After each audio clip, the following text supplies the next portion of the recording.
Hi, I'm Karen Rice and welcome to my watercolour YouTube channel.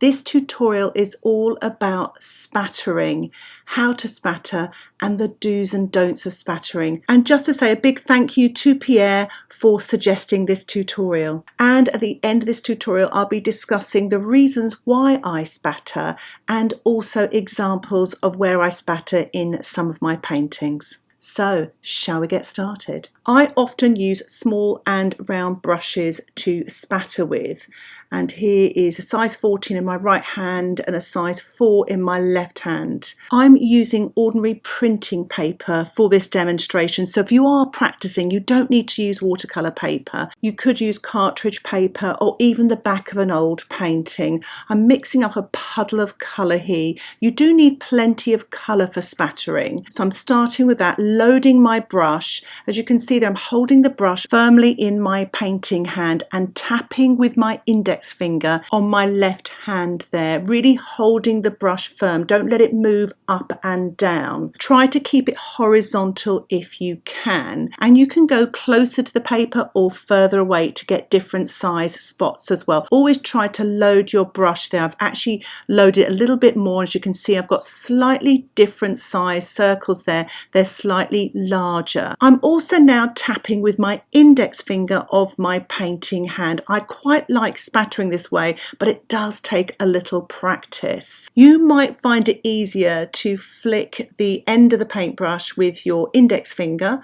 You get some quite nice results here, but the only thing I would say about this is it is a little bit messy, so I prefer not to do this, but it does work. Another method my students quite like is to tap using another brush perhaps, and tap your loaded paintbrush against the brush, and you get some nice results here as well, as you can see here. So I'm just tapping over there. You get some quite fine little marks there as well, nice textured marks. I'm just loading up again and spattering away. So I will give you a little close-up of these spatters here, which are quite nice.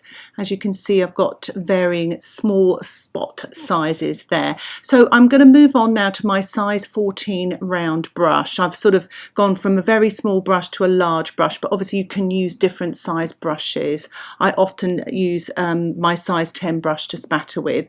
So I've just mixed up a green colour here just to show you the difference between the size 4, which is in the blue, and the size 14, which will be in the green. So I'm going to start again holding the brush firmly in my hand and tapping, remember, in the middle of the brush and not near the brush end, the ferrule there, and really hold it brush. Don't let your brush, as I was showing there, wobble up and down. Hold it firmly, so don't tap it here. That's the important thing, because nothing seems to come off. So the important thing is to hold it firmly.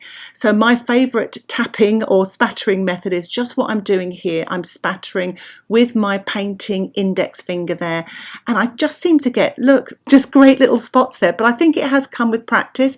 And I'm also spattering high to low, so that was high, and I'm just adding a touch more yellow in here just to give a little bit more paint. It's always important to have some paint, and I'm going to flick now, which is, I don't do this often, but it is, as you can see, you get sort of more of a splashy spatter rather than the little spots.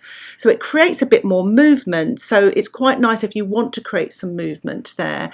And now I'm using my stencil brush to tap against as well, and that's working really well as well. So if you have trouble with the index finger, you may find this one your best option. And of course, it does take practice, but do make sure your brush is loaded. And here is a close-up here, so you can see the difference between the two brush sizes there.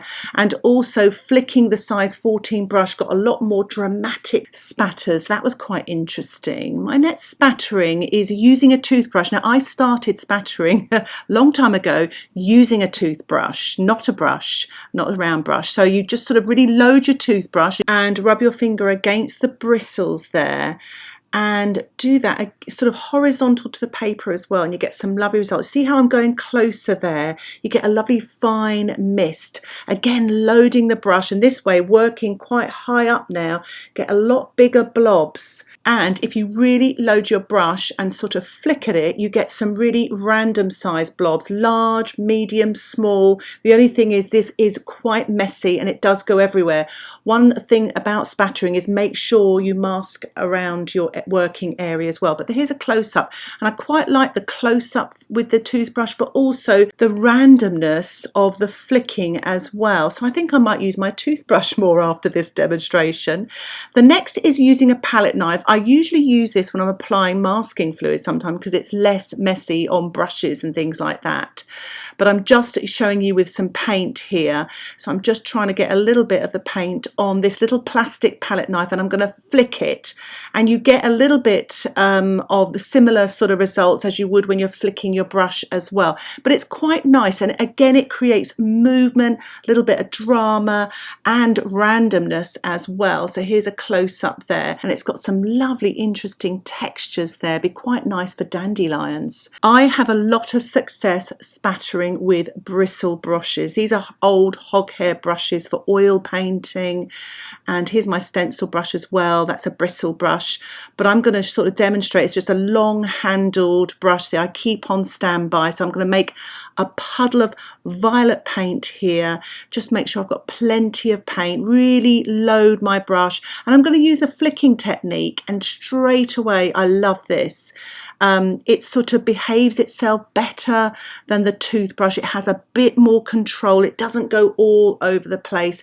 And what I quite like, you've got little clusters of dark there as well. So I'm just mixing up a little bit more paint, and I am sort of blobbing and flicking as I would with my round brush, tapping the middle of the brush. And I love these sort of different effects that you get there. So in a way, if I was to say the best spattering device that you could have, it would be an old bristle brush. So what's the point of all these spatters? One is to create details, especially with these random marks. So I'm just using the bottom of my size 4 paintbrush here, and I'm just using some of the spots there to create a little wash of paint and just pull it up so I can create some trees and some flowers. And I'm even going to use it to paint birds, which I do with random spatters in my landscape, seascape paintings. And you can see, you can just use these marks, not just for texture, but also to guide you in your painting. So here's a close-up here. It is a little bit abstract at the moment, but I hope it shows you the potential of spattering and using different tools to spatter with. Another tool you can spatter with is using a pipette. You can actually get larger spots using a pipette as well. You don't want to mix the wash in the palette though. You need to sort of make a little puddle, and I'm using this little bowl here just to make enough wash so my pipette can sort of drink up this little wash of paint here. So once you've got your wash, here's my pipette. It's just an ordinary plastic pipette. You can use a dropper as well. So once you've got plenty in there, you can just literally hold it vertical to the paper and let the paint fall. You can give it a little squeeze, a little bit of encouragement as well, and you can get some really nice random effects just moving your pipette around. You can also sort of flick your pipette as well to get smaller marks. It is quite messy flicking it, of course, but what I quite like about this is sometimes if you're painting flowers, instead of making them look all symmetrical, this you can create asymmetry by just sort of blobbing on these marks here, and you get some quite nice results of larger spots. And you can use these spattered larger spots to place random features in an asymmetrical way rather than looking like a pattern. And what I'm doing here is I'm just using my small brush and using these large spots as the centres of daisies, for instance, but it's quite nice to place flowers in a certain way or other objects as well. But I just thought I'd show you that, especially for those of you that want to loosen up a bit. This is a great way of doing it. It's lots of fun as well, and you become a little bit more intuitive. And sometimes if you don't like the spot, just wet it with some clean water and then just wipe away. It's going to be a little bit of a problem with this printing paper, but you can see here just by this cluster of flowers now that I've got how it can work and how you can create ideas just by having these marks. It can start ideas as well, so it's a nice way of warming up for a painting. So here's a little close-up here. My next way of spattering, it's actually spritzing, but it's almost using a spritzer bottle to create tiny little water spots, and then you can use that, as you've seen there, just spritzing there, so you've got lots of little marks there. You're wetting the paper, but you've also got little dots of water, and then you can drop in again in a random way some washes there and let them sort of bleed into the dots and into the wet surface there to create random marks and lovely soft marks there. And I'm also using my brush to stipple into those wet little blobs there to create some interesting marks as well. And again, it's random. You can be quite spontaneous with this. I'm using lots of pink, and I've decided to spatter as well, wet on dry and wet into wet in some of those areas there. So this is leading me on to spattering wet into wet. So I'm wetting the surface of the paper here, and I'm going to spatter now using some of the techniques I've already shown you. So I'm mixing up some of the violet here, and I'm just going to spatter with my size 14 brush, just tapping the middle of the brush, and you can see you get some lovely effects there, lovely soft edges. I'm using the size 4 here, again tapping the middle of the brush, and then using the hog hair brush, getting nice and close then. It's got a lovely misty effect there. I'm just going to give you a close-up of that there. I'm really pleased with that. It'd be quite nice for making markings actually on animals, etc. Next is spattering water wet into damp. So this is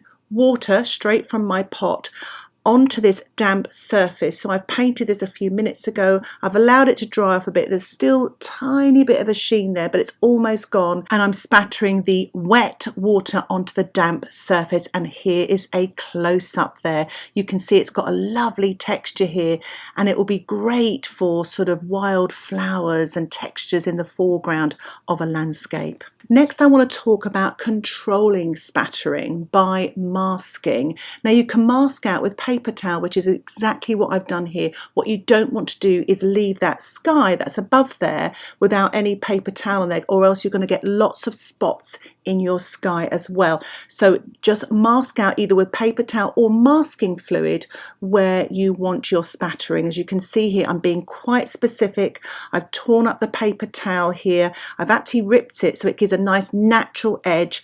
I'm building up a little wash here. I'm using my size 2 brush, and I'm spattering wet on dry here, just where the rocks are, to create some textures and some darks and details. And that's what I love about spattering. You can use it for textures and details, but also it stops you from overworking your painting.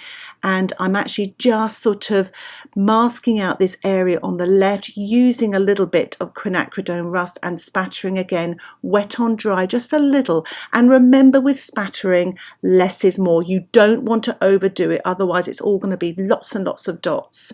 And as you can see here, here is a finished painting, and the spattering really creates lots of beautiful textures. Here is another example of masking out the sort of middle ground and the sky area. I'm just spattering the foreground here, wet on dry, again with my size 2 brush. And here again is the finished painting. You can see there's lots of textures in that foreground there. It pulls it forward and it creates depth in your painting as well. So I've actually used tape here to mask out, as well as paper towel while I'm spattering.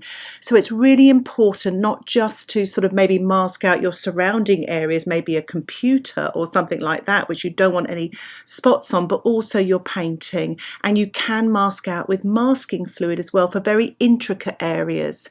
And as you can see here, I'm tapping on my brush and really creating lots of textures and details, but also colour mixing as well, using the different pinks and reds. I often finish a painting by spattering white paint, and it's to create light and texture. Here's an example of this little window scene, finishing it off with some white to create light and texture. What you don't want to do is overwork your painting. So here I am spattering some white gouache onto the dry painting to give the look of snow and maybe even stars in the sky. If you spatter too much, you're going to lose the foundation of your painting. It's going to be too busy. Here is the finished painting. I really hope this tutorial has explained how to spatter and why you should spatter. Thank you so much for watching. If you have any questions about spattering or you'd like to share your spattering techniques, please let us know in the comments section below. And if you'd like to see more tutorials like this, don't forget to subscribe to my Watercolour YouTube channel for updates of my latest videos. If you'd like to learn more about watercolour painting and watch ad-free videos and get access to exclusive tutorials and downloadable outline sketches, why not think about joining my Patreon membership? Details about that can be found on the screen or in the description below. Thank you again for watching. Happy painting. Bye for now.